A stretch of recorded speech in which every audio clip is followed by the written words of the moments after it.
But it won't matter. Most consumers at this point, in my opinion, are tapped out. I want to bring in now Tressa's chief economist, Daniel Lacalle.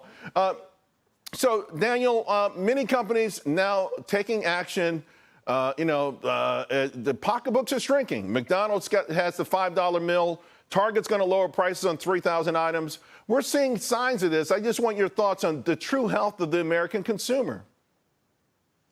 Well, thank you very much, Charles. I think that the consumer is simply exhausted.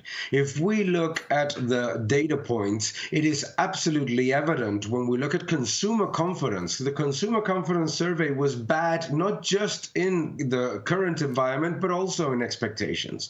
And if we look at the small business confidence, it looks like it's relatively healthy, but it's in the 10th percentile of the historic average. So what we're seeing is that consumers simply cannot make ends meet, and they're doing what they can. But on top of that, they're trying to get close to making ends meet by adding credit card debt. Right. So all of those elements show the weakness. We are actually in the weakest strong economy ever. If you look at the level of growth adjusted for public debt, it is the worst in 30 years.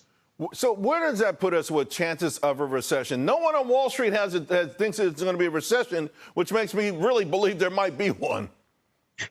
Exactly. You really need to start worrying about recession when the expectations of recession go to virtually zero, because that's when you actually start to get the complacency in Wall Street numbers. Wall Street numbers are assuming that consumers are going to continue to spend despite all of the evidence that those elements are really hurting consumers. Additionally, what we are seeing is that the bloated level of government spending is not working on the GDP figures anymore. Right. So we really need to look at those elements. In reality, the risk of a recession is not just evident, but very clear when you look at consumption figures and certainly in small business figures.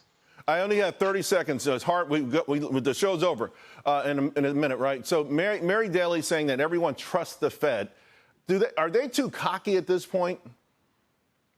Oh, the problem is not the Fed. The Fed is trying to do what they can with the little things that they can use, which are rates. But the problem is the Treasury. Right. When the CBO projects a minimum $2 trillion deficit going to $2.8 trillion. I'm sorry, I got to wrap it up, but you made the point. Treasury you're right, should get the blame. Thank you for watching this video. Please subscribe to my channel. Like my videos, leave your comments below, and keep defending freedom. Thank you very much.